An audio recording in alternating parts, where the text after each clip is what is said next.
ही सरकार के लोग हैं जिन्होंने किसान को कहा कि उनकी आय दोगुनी हो जाएगी, फसल की कीमत मिलेगी, एमएसपी लागू करेंगे। कुछ वर्षों कल सर वहाँ मंदिर का उद्घाटन करेंगे, क्या कहेंगे? उसमें क्या कहना, वहाँ की सरकार ने बुलाया है, वहाँ के लोगों ने बनाया है।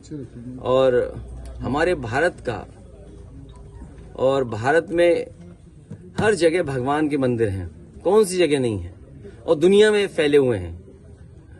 यूरोप में चले जाएं, अमेरिका चले जाएं, भगवान कृष्ण के न जाने कितने मंदिर आपको मिलेंगे।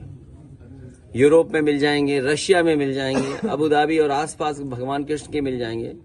तो ये कोई आज से थोड़ी मंदिर बन रहे हैं, जाने कब से बन रहे हैं।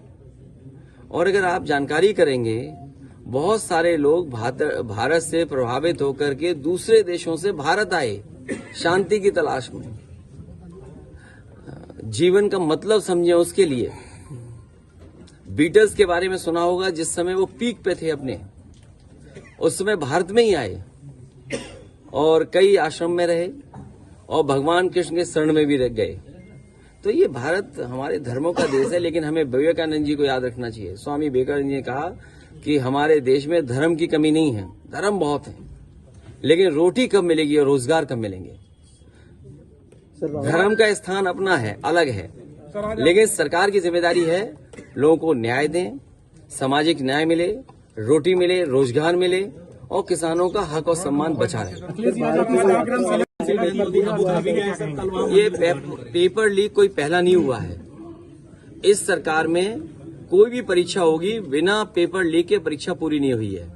सवाल पेपर लीक का तो है ही, लेकिन उसके साथ साथ जो संस्थाएं पेपर कराती हैं और जिन संस्थाओं पे ये जांच चली जाती है, जब पहला पेपर लीक हुआ होगा तो ये किसने जांच की? ये क्या वजह है सरकार पेपर लीक होने के बाद एक ही संस्था के पास ये जांच के लिए भेज देती है? सर प्रधानमंत्री और जिस तरह से खबरें आ रही हैं कि आंसू गैस और उससे पहले किसानों को रोकने के लिए, आंदोलन को खत्म करने के लिए कीलों से लेकर के न जाने क्या क्या दीवारें तक खड़ी की गई, और प्रशासन के माध्यम से जो सरकार कर सकती थी वो सरकार कर रही है। दिल्ली की सरकार जानबूझ करके किसानों की आवाज दबाना चाहती है। ये वही पहले हमने और आपने देखा, किसान आकर के धरने पे बैठ गए, 800 से ज्यादा किसानों की आत्महत्या हुई या हत्या हो गई, जान चली गई, लेकिन उसके बावजूद भी सरकार किसानों को एमएसपी देने के लिए तैयार नहीं है। तो जो सरकार किसानों के नाम पर वोट लेना चाहती हो, जो सरकार स्वामीनाथन जी को भारत रत्न दे रही हो, जो सरकार किसानों के नेता चौधरी चरण सिंह जी को सम्मान दे रही हो, भारत रत्न, आखिरकार किसान को एमएसपी क्यों नहीं? या एमएसपी देना नहीं चाहती सरकार? बड़े लोगों से मिली हुई है सरकार, जो लोग मुनाफा कमाना चाहते हैं उनसे सरकार मिली हुई है,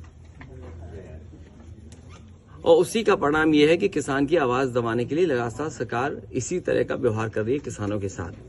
आने वाले चुनाव में जो 2024 को होने जा रहा है, देश की जनता भारतीय जनता पार्टी को हटा देगी।